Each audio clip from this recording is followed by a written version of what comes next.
عقل سے روشنی حاصل کرو لیکن جذبے کے تحت حرکت کرو. یعنی عقل سے روشنی حاصل کرو، جانا کدھر ہے، منزل کیا ہے، ہدف کیا ہے، یہ عقل سے طے کرو، یہ جذبات میں طے نہ کرو، یہ تو غلط ہو جائے گا، ڈائریکشن ہی غلط ہو جائے گی. لیکن جب طے کر لیا، عقل سے پہچان لیا، دس از دی آئیڈیل، دس از دی گول، یہ میرا مقصود ہے، اب عقل کو ذرا ایک طرف رکھ دو. اگر عقل کو رکھے رکھا یہ چلنے ہی نہیں دے گی، یہ کہے گی کہ ذرا سوچو تو صحیح، بیوی بچے ہیں، یہ ہے، گھر بار ہے، یہ عقل تو پھر یہ سکھائے گی. عقل کے معنی باندھنے کے ہیں، یہ معلوم ہے آپ، عقل کے معنی باندھنا.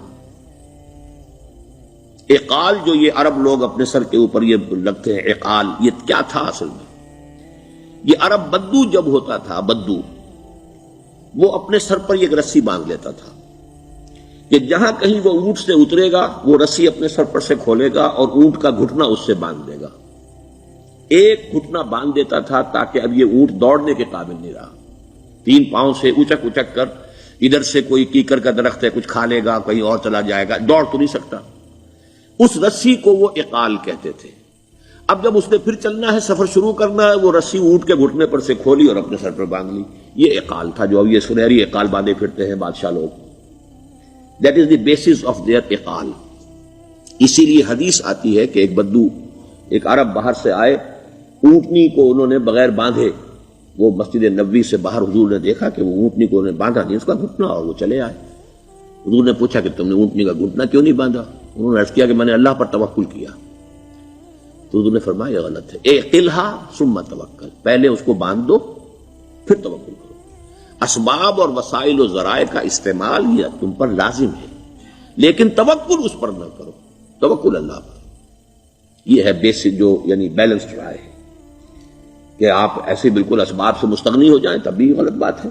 آپ do what ever you can do, لیکن یہ کہ اس کے بعد یہ نہ سمجھو کہ میرے اس کرنے سے کچھ ہو جائے گا، یہ میرے وسائل اور ذرائع سے کوئی نتائج نکل آئیں گے، نتیجہ اللہ کے ہاتھ میں. تو اعقلھا ثم توکل، یہ اعقل، عقل کے معنی باندھنا، پہلے باندھو اس کو. تو اگر چلنے میں تو عقل کو ایک طرف رکھ دو.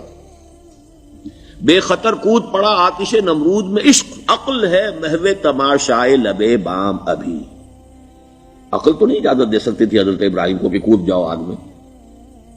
عقل تو یہی کہتی نا کہ بابا جان خامخواہ دینی ہے، اگر تم اپنے آپ کو بچا لو گے، اس وقت کوئی ہیلا کر لو، کوئی تھوڑا سا نمرود کی خوشامد کر لو، چھوڑ دے تو پھر اس کے بعد توحید کی دعوت دینا.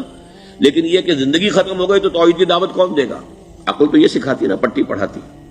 لیکن بے خطر کود پڑا آتش نمرود میں عشق، عقل ہے محو تماشائے لبے بام ابھی. عقل تو وہیں بیٹھی دیکھ رہی ہے کہ یہ کیا کیا اس نے، یہ جمپڈ، یہ شوڈ ناٹ ہیو جمپڈ. تو عقل سے روشنی حاصل کرو، ڈائریکشن کیا ہے، گول کیا ہے، جانا کیا ہے، یہ طے کرو عقل سے. اس میں جذبات کو دخل نہ آنے دو، اور جب چلنا ہے تو اب عقل کو طے کر کے رکھ دو اور اب جذبے کے تحت حرکت کرو. بہت عمدہ جملہ ہے.